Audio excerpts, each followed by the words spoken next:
I raised my husband's daughter 12 long years, covered every bill in Heartbreak, but she cut me out at graduation. So I ended support, and what came next none were ready for. "She's my real mom," she said, tapping the phone screen as if that settled everything. I stared at the picture she was posting, her in a white cap and gown, standing between her biological mother and her father, my husband. I was there that day too. I took half those photos, but in the version she posted, I didn't exist, cropped out, erased. I took a breath and asked as calmly as I could, "I raised you for 12 years and this is how you erase me?" She didn't flinch, didn't even pause. "We didn't have space for you," she said, her thumbs moving across the phone screen. My throat burned, but I refused to cry in front of her. I turned and walked away before the words came out too raw. She didn't follow. Of course she didn't. That night I sat on the edge of the bed while my husband snored beside me, blissfully unaware. My phone buzzed. It was her. "Can you help me with rent this month?" "We're short," her message read. I stared at the screen. Then I opened my banking app and sent her exactly $1 with a note that said, "Let your real mom pay now." That was the moment I snapped. But the truth is, that snap had been building for years.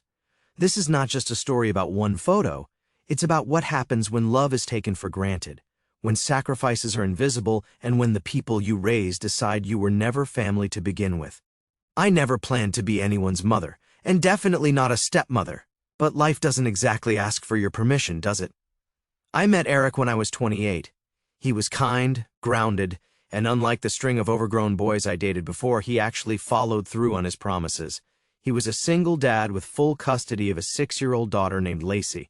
Her mom had left when she was 4. "She's not in the picture anymore," he said the first time we talked about it. She just couldn't handle it. The first time I met Lacey, she hid behind Eric's legs and whispered, "Are you going to stay?" I should have known then. 12 years later, I'm still the one who made her lunch every morning, walked her to the bus stop, and held her when she cried because other kids said she didn't have a real mom. I sat through every school recital, bought her first bra, nursed her through her first heartbreak, and worked overtime shifts to afford her dance classes when Eric's hours got cut. Did I give birth to her? No, but I gave her everything a mother could. And I did it without ever asking for recognition. I wasn't doing it for applause. I just loved her. I loved her more than I thought possible for a child who didn't come from my own body. And that love blinded me to everything, to how Eric started defaulting to me for everything parenting related, to how Lacey began calling me mom only when she needed something, to how I was expected to give but never really included when decisions were made. "Hey, we decided Lacey's going to that private arts camp for the summer," Eric said one evening after work. "We?" I raised an eyebrow. "Since when do we make decisions without me?" He looked confused, like he genuinely didn't get it. "Well, you're the one with the better credit score. Can you put the deposit on your card?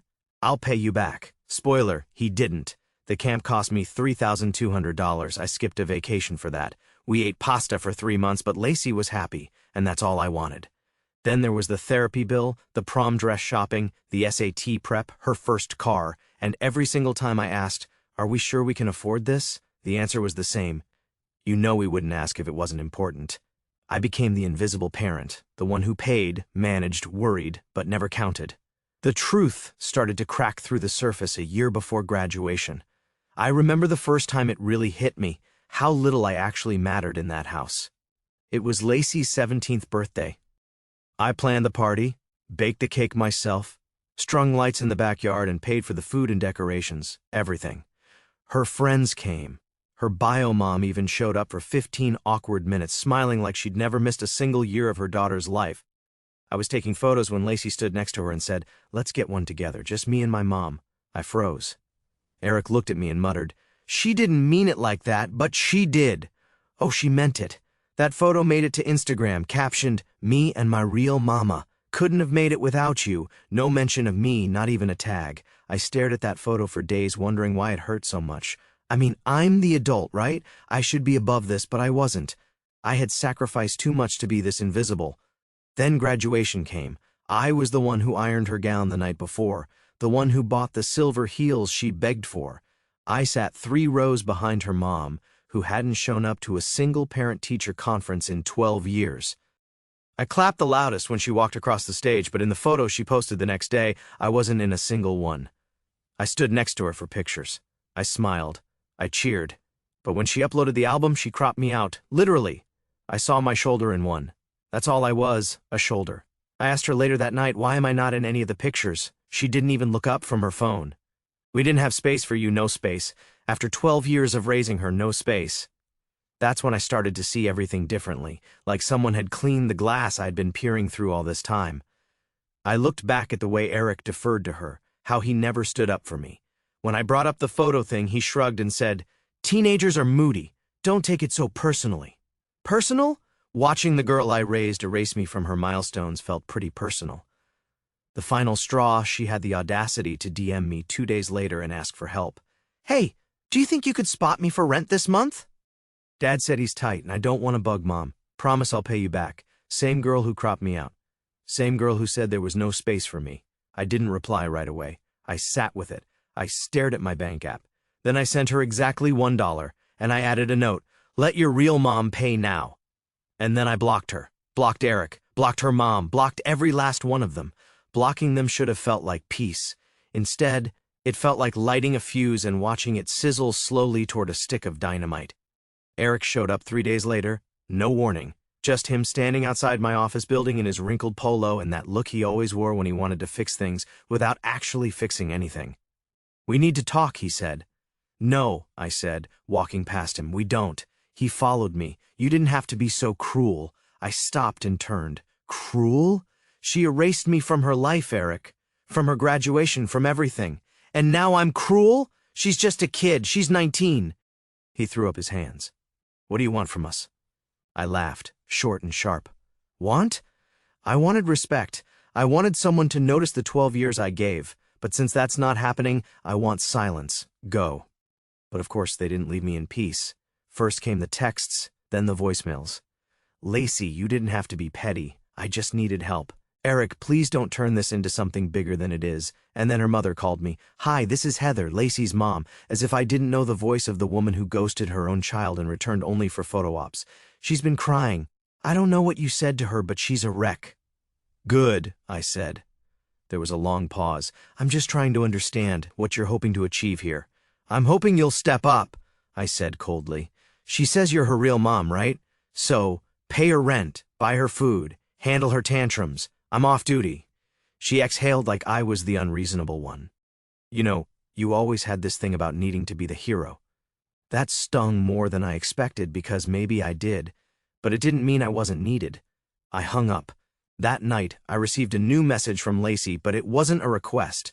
It was a threat, a screenshot of a post she drafted but hadn't published. The caption read, "Imagine being raised by someone who only gave to make themselves feel important. Imagine being punished the moment you stop needing them." The picture was of her crying. I recognized the necklace she was wearing, one I gave her when she turned 13. And then came the real twist.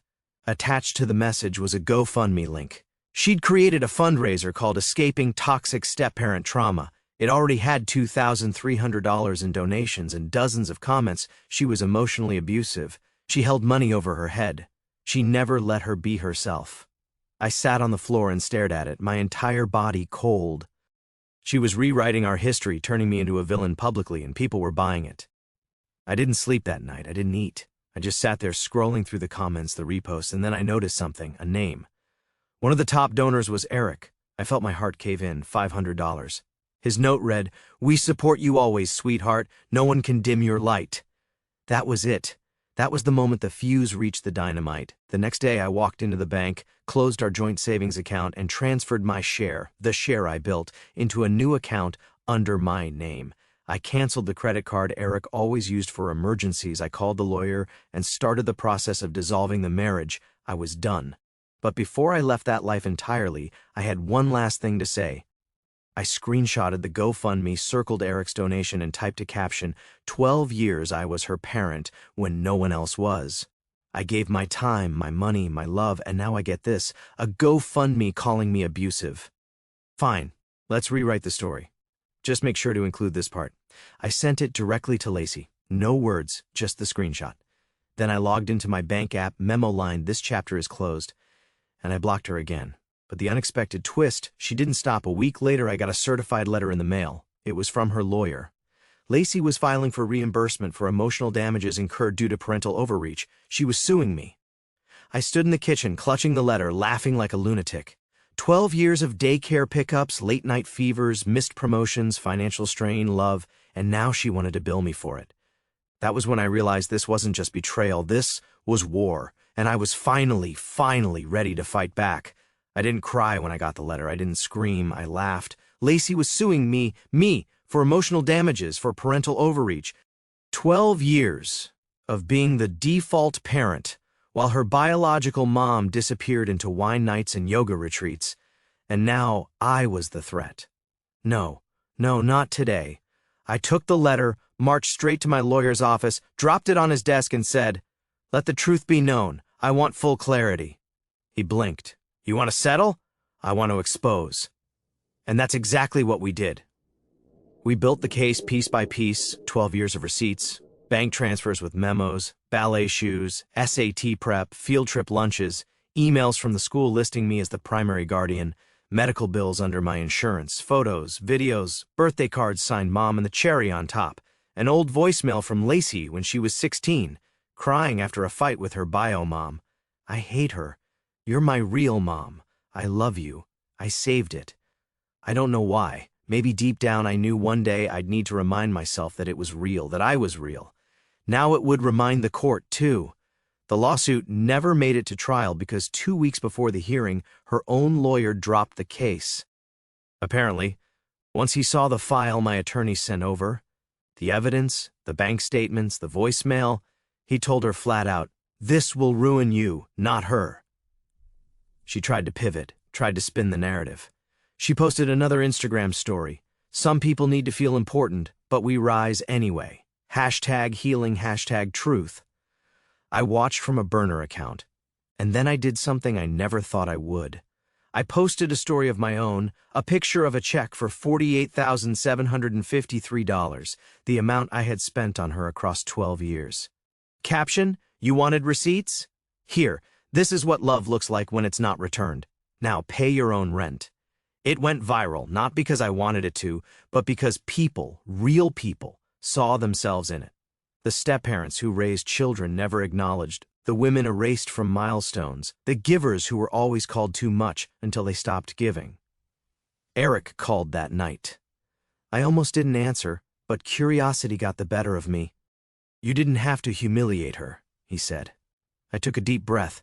"No, Eric, I didn't humiliate her. She did that to herself. I just stopped covering it up." There was silence. Then he muttered, "She's only a kid. She's 19, and you? You're worse.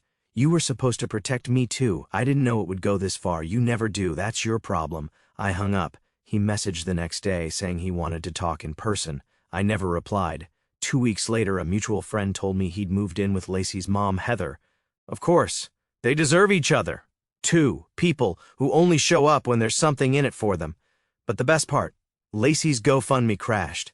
People found the receipts, the truth, my story. They pulled their donations. She tried to delete the page, but it was too late. Screenshots had already flooded Reddit, TikTok, Twitter. Girl sues stepmom who raised her gets wrecked. Even her college got wind of it.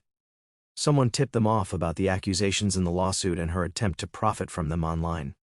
Her scholarship, one I helped her apply for, was revoked. It wasn't my doing. I didn't report her, but I didn't feel sorry either. This is what happens when you bite the hand that raised you and then frame it for abuse. I moved out of the house, sold my half of the furniture, and left the keys on the counter with a sticky note. "Since you like rewriting stories, here's a new one." She left, and she never looked back. I rented a small apartment, nothing fancy, but it was quiet and mine, and it didn't smell like betrayal. For weeks, I didn't hear a word from them. No apology, no explanation, no attempt to fix it. But then, about a month after everything, I got a letter from Lacey, handwritten in ink. I stared at it for a long time before opening it. My gut twisted the whole time. Inside, I made a mistake. I see that now. I was angry, and I didn't know where to put it. "You didn't deserve what I did. You were more of a mom than my own ever was. I don't expect forgiveness. I just wanted you to know the truth now that it's too late." I folded the letter, put it back in the envelope, and placed it in a drawer. I'm not ready to forgive. Maybe I never will. But for the first time in over a decade, I'm not responsible for anyone else's growth, and that feels like freedom. I used to think closure came with an apology, that if you waited long enough, if you hurt quietly, gave people space, stayed the bigger person, one day they'd come back with regret, with truth, with softness in their eyes. But closure isn't an apology. Closure is walking away while they're still lying, and that's exactly what I did. After I read Lacey's letter, I didn't reply, not because I wanted to punish her, but because I finally understood. She wasn't ready to give me what I needed. And for once, I wasn't going to shrink myself to accommodate her growth. I took that letter, sealed it back into the envelope, and placed it in a box with other things I once thought were sacred. Old Mother's Day cards, a photo of us at the beach, a pair of ballet shoes from her first recital that I once swore I'd keep forever. I didn't throw them away, but I didn't display them anymore either. They weren't memories now. They were evidence. Evidence that I tried. Evidence that I was there, even when no one else was. I sold the house, took the equity, and used it to move across the country somewhere coastal where no one knew my name and no one knew hers. I got a job as an operations manager in a nonprofit. Irony, right? All those years of unpaid labor, and now I finally got paid to run other people's lives. Only this time, I got to go home to silence, to peace. No slamming doors, no teenage guilt trips, no husband pretending to be caught in the middle when really he just didn't want to be uncomfortable. In those initial weeks following my escape, I found myself caught in a peculiar dance of anticipation and denial. The silence of my new apartment would be punctuated by the harsh buzz of my phone. And despite my best efforts to convince myself otherwise, each notification sent a jolt of electric anxiety through my chest. My heart would race with those familiar questions that haunted the quiet moments. Could it be her reaching out? Was she finally ready to acknowledge what we'd lost? Had something terrible happened that required the woman who raised her to step back into the chaos? But call after call, text after text, it was never the voice I unconsciously strained to hear. Bill collectors, work notifications, spam calls, everything except the one conversation that part of me still craved. Gradually, like a muscle learning not to flinch, I stopped tensing at every ring. The hope I'd been nursing, feeding with scraps of wishful thinking, finally began to wither. That's when something remarkable happened. I discovered what it meant to live for myself alone. I enrolled in a community garden program, my hands learning the patient art of nurturing seeds that would actually grow into something beautiful. Cooking classes became my therapy. Measuring, chopping, creating meals that no one would complain about or take for granted. Weekend hikes through mountain trails cleared my head in ways that years of forced family conversations never could. And then came Karma, a golden retriever with paws too big for her body and a heart too generous for this world. The irony of her name wasn't lost on me, though I pretended it was merely coincidence. But in the evening quiet, when she'd rest her massive head across my lap with complete trust and unconditional devotion, I understood something profound. Authentic love doesn't require blood relations or legal documents. It simply exists, honest and uncomplicated. One afternoon, I was at the dog park when a younger woman struck up a conversation. She had that nervous energy of someone who's been through hell and hasn't quite found her way out. We talked about rescue animals, trauma, and eventually, somehow, step-parenting. "My partner's kid hates me," the woman said, voice low. "Sometimes I think no matter what I do, I'll always be the outsider." I looked at her for a long moment and said, "Then stop trying to belong where you're only tolerated." She blinked. "That's harsh. It's necessary." She paused. "Did it ever get better for you?" I didn't answer right away. Instead, I reached into my phone and pulled up a picture. Karma lying on the floor, tongue out, paws splayed, eyes full of devotion. This one never cropped me out of anything. She laughed, and I laughed too. And it wasn't bitter this time. It was honest. A few months later, I got a message from someone unexpected. Not Lacey, not Eric, but Brian, Lacey's ex-boyfriend from college, the quiet one she dumped during her influencer era. He wrote, "Hey, I saw everything that happened. Just wanted to say I always saw how much you did for her." Some of us noticed. She just didn't know how lucky she was. I don't know why that message hit me so hard, but it did. Because for 12 years, I thought no one noticed. But someone did. Someone always does. I screenshotted it and saved it in the same folder where I kept her voicemail, not because I needed proof anymore, but because healing isn't linear. Some days you need reminders that you weren't crazy, that you weren't the villain, that your love was real, even if it was rejected. And as for Lacey, I heard she dropped out of college. Her scholarship was gone, and with no support system left to manipulate, reality finally sank in. She moved back in with her mom. Apparently that didn't last long either. Heather may have loved her in the comments section, but not in actual life. Last I checked, she was working part-time at a boutique, selling dresses to girls who still think the world owes them something. Eric's still with Heather, at least for now. From what I hear, they argue a lot. She blames him for losing control of Lacey. He blames her for being absent all those years. Neither blames themselves. How poetic. And me? I sleep. I wake up. I make coffee in a kitchen no one yells in. And every time someone asks if I have kids, I smile and say, I used to. They never know what to say after that. And that's fine because the truth is complicated, but my peace is not. I don't regret loving Lacey. I don't regret the years, the money, the holidays, the scraped knees I kissed, or the math homework I stayed up explaining. What I regret is not leaving sooner. But I'm here now. I'm whole. And the next time someone calls me just a stepmom, I'll smile and say, no, I was the mom. She just didn't recognize it until it was too late.